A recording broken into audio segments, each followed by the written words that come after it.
Dulu ada seorang raja yang memiliki 4 istri. Suatu hari, sang raja itu jatuh sakit dan hanya bisa berbaring di kasurnya. Sang raja takut mati sendiri, lalu dia memanggil istri keempatnya yang paling dia cintai.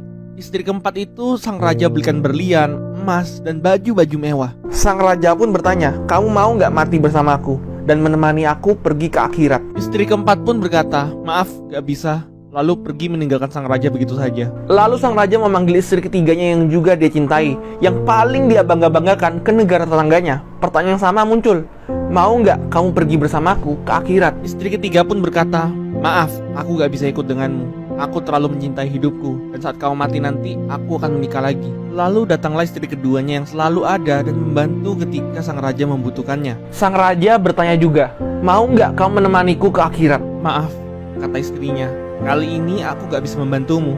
Tapi yang bisa kulakukan adalah mempersiapkan pemakamanmu. Dan aku bakal ada di sana nanti sampai detik-detik akhirmu." Lalu sang raja mendengar sebuah suara yang berkata, "Aku akan mengikutimu kemanapun kau pergi, bahkan akhirat sekalipun." Sang raja menoleh.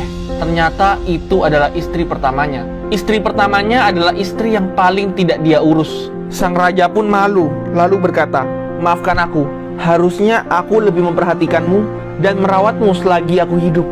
Dalam hidup ini, kita semua punya 4 istri seperti di cerita itu. Istri keempat adalah tubuh kita. Kita suka mendekorasinya dengan perhiasan, baju bagus, tapi pada akhirnya tidak bisa mengikuti kita ke akhirat. Istri ketiga mempresentasikan barang-barang kita. Pada akhirnya tidak bisa kita bawa dan akan diberikan pada orang lain. Seperti yang dikatakan istri ketiga yang akan menikah lagi. Istri kedua adalah teman-teman dan keluarga kita.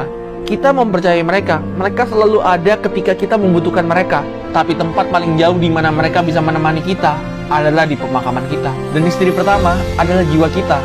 Seringkali kita lupa untuk merawat jiwa kita, padahal itulah yang akan mengikuti kita ke akhirat. Jaga baik-baik tubuh dan kesehatanmu. Nikmatin barang-barangmu. Hargai waktu dan momen bersama teman dan keluargamu. Tapi jangan pernah lupa untuk merawat jiwamu. Pelihara jiwamu.